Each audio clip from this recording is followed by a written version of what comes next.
Hello friends, welcome back to my channel. Thank you for tuning in to today's video. Today we are tackling this mess that you see right in front of you. JR seems to think that the previous, what you just saw was okay. But for me, you guys know me, I love things to be super neat and tidy. And I go into this closet very often, and seeing it so messy is just not great for my mind. So I thought it was time to tackle it. And that is what we're doing today. So the first thing that I'm doing is just clearing out the areas that are super messy. There are some packages in there that are like half opened and they could be, organized in a better way. And I'm leaving the things that I know aren't going to change. So for example, the laundry stuff and the baskets, those things I've already kind of organized from the very beginning. But this is what it looks like once everything's cleared out. The next thing that I'm doing is separating things into categories. So I've got tools, I've got like clothing care and all of that. And then I have purchased a ton of bins from Dollarama. I think it was $40 for all of these. I definitely recommend going there. They are definitely the most affordable option. And I removed all of the tags. What I'm doing here is just testing out the sizes because I want to make sure that it's as efficient as possible and that I am using up as much space as possible as well. And then obviously I have to get into the nitty-gritty.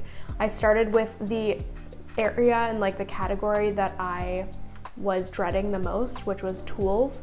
Ever since the renovation, we have accumulated so much stuff. As you can see, I don't think any normal person has this when they move into their house, but we do.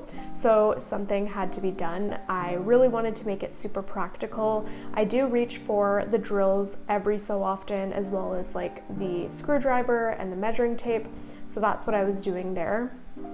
And this is actually probably like a week after I did my first run through of the closet. I wanted to take a bit of time off and just think about what would be the most practical way to store things and like just to put them in the different areas of the shelving unit, because obviously I reach for certain things more than others. So I reach for the cleaning supplies more, so that's why they're on a lower, more accessible shelf. And I'm trying to use all of the containers that I already have. So there were only a few garbage bags left of this pack. So I just put them in this cylinder vase that I had so that it would be easier. The next thing I'm doing here is just clearing out the top shelf. This bag didn't need to be up there, and I also found another one in our storage unit. So I just put them together and shoved them back up there. I also think it looks a little bit cleaner than just the black backpack sitting up there. And then this is the extra filling for one of my pillows, so that definitely needs to stay accessible. And I also have our pickleball set. These are JR's baby shoes, which we are keeping for our babies, so I just put them in a Ziploc bag to kind of preserve them for a little bit longer so that they don't discolor.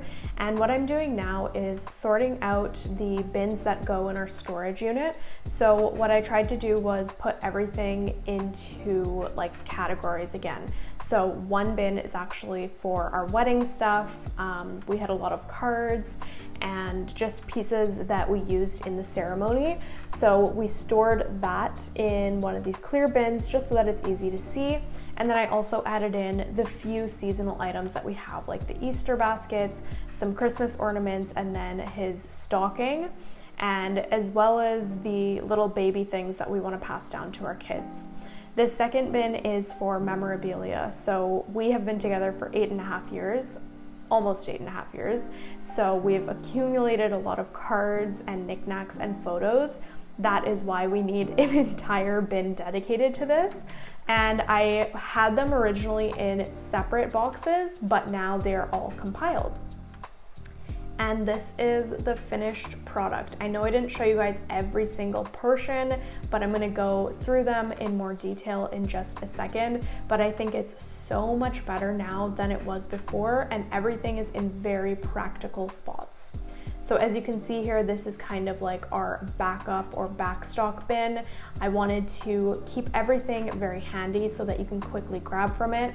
I put our towels in containers, easy to grab again. Tools and extra light bulbs, light switches, things like that were probably the most difficult to sort, but I really tried to think hard about what I was going to be reaching for so that I could store them in the most efficient ways. This is just the tech stuff and extra manuals, and then as you can see, our iron and steamer are very easily accessible as well. And this is the backstock of soaps and toiletries, easy to see and easy to grab. This section up here is not reached for as often, which is why it's at the top. It's like art supplies and craft stuff for when our cousins and nieces come over. And then on the right hand side, we've got some space for the mop and the iron board and the laundry basket. And that is pretty much it. Thank you guys so much for watching this video. I hope that you got a little bit of cleaning and organization inspo. And if you enjoyed it, don't forget to give it a big thumbs up.